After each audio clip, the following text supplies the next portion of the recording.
Today I'd like to talk to you about some SST updates so that you'll have these before we get together on the 9th of July. For those of you that are coming from year-round schools, there's just a few updates that I'd like for you to have. We've also updated the manual, which will be posted on the portal very shortly, so be sure to go in and take a look at the manual itself so you can see all of the updates. One of the first things I want us to talk about are PEPs.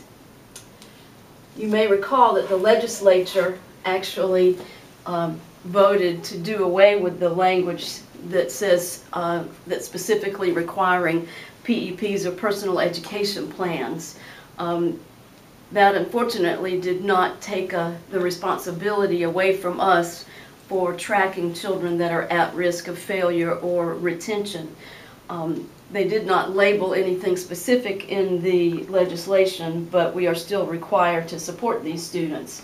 And as of now, the system will continue to use PEPs, which you will make and track on MyTrack. So nothing has changed in that regard. Just make sure that you get that information to your teachers, because we will still be using MyTrack to monitor and develop PEPs, personal education plans.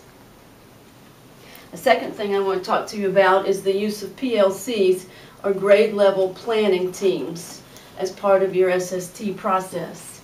You'll notice in the SST manual that we list different models for SST, and there's a 2-team model that's listed, which is very similar to using your PLCs or grade level planning teams. You can use your PLCs to take a look at students who have been retained or who are at risk of retention. As Natasha and I went visiting along many schools over the past school year, we noticed and found out that lots of you are using PLCs on a weekly basis. Your grade level teams are getting together, or PLCs getting together weekly to talk about progress monitoring data from your Reading 3D or your burst, or even looking at interventions that the teachers are doing in the classroom. And this is a wonderful thing for you to use your PLCs for. It also meets the requirement of colleague consultation at Tier 2.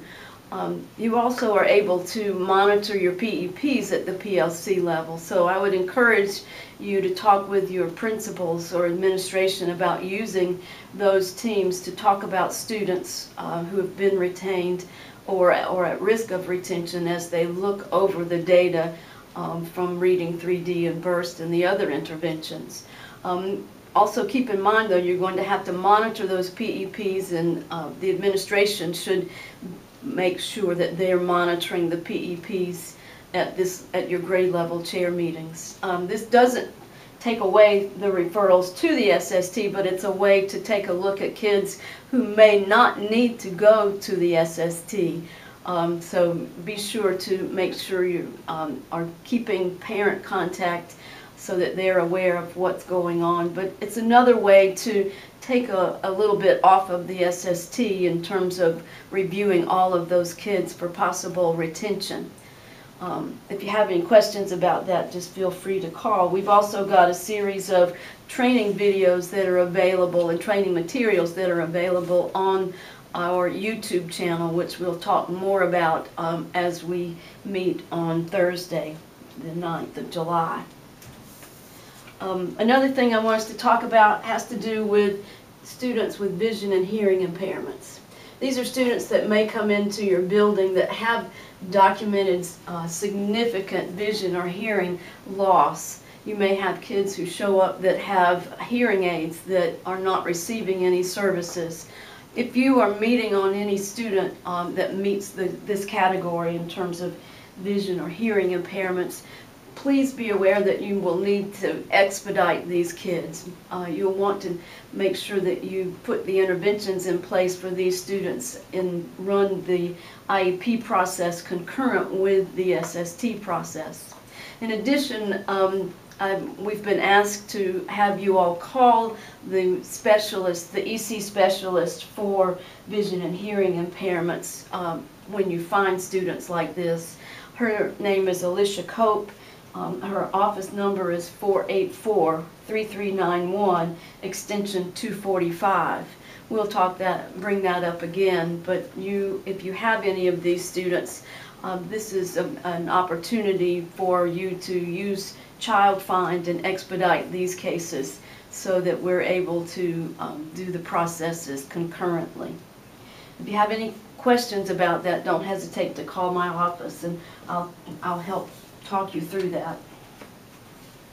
Another category of students that you may encounter has to do with ESL students, or students who have limited English proficiency or English as a second language.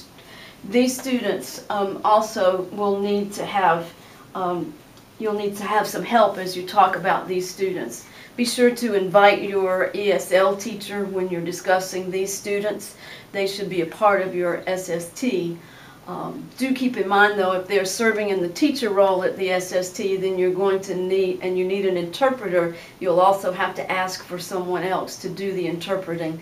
They can't serve both roles at the time of the SST, so it will be important to call the ESL department if you're going to need an interpreter.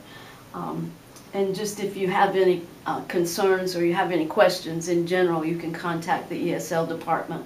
Their number is 484-1176, and they'll be able to answer any of your questions or help support you through the process with these students. It's not uncommon as we start a new school year to have some kindergartners who are really not quite ready for a full day of school. And some of those children you end up placing on an abbreviated day.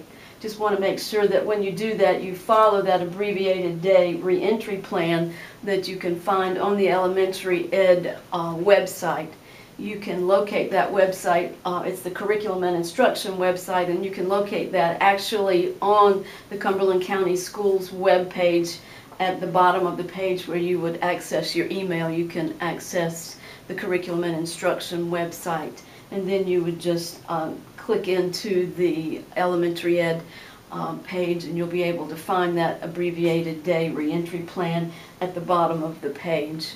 That protocol is very easily found on that page. So be sure that you follow that protocol as you use abbreviated days for your kindergartners. One other thing that I want to emphasize as we give you some updates before we meet on Thursday has to do with your RE1s. This is the form that you sign to start the referral process for the IEP team. Before you sign your RE1s, please make sure that you have all of your materials together. Most importantly, make sure that you have completed vision and hearing screening and that both of those have been passed. We don't want to sign any RE1s and then have to wait for vision and hearing before the evaluations can take place. The other thing that I would ask that you do when you're looking at your RE1s is to consult with your EC case teacher to make sure that your packet is definitely complete, that you have everything that you need before you sign that form. We don't want to waste any of our days in that 90-day time period, compliance period, waiting on a signature here from a parent or getting some information from a parent or waiting for vision and hearing to be completed. These are the primary updates that I want you to know about before you come to our training on Thursday, July the 9th. We'll talk about some other things at the meeting, and we'll take any of your questions at that time. Look forward to seeing you then. Bye.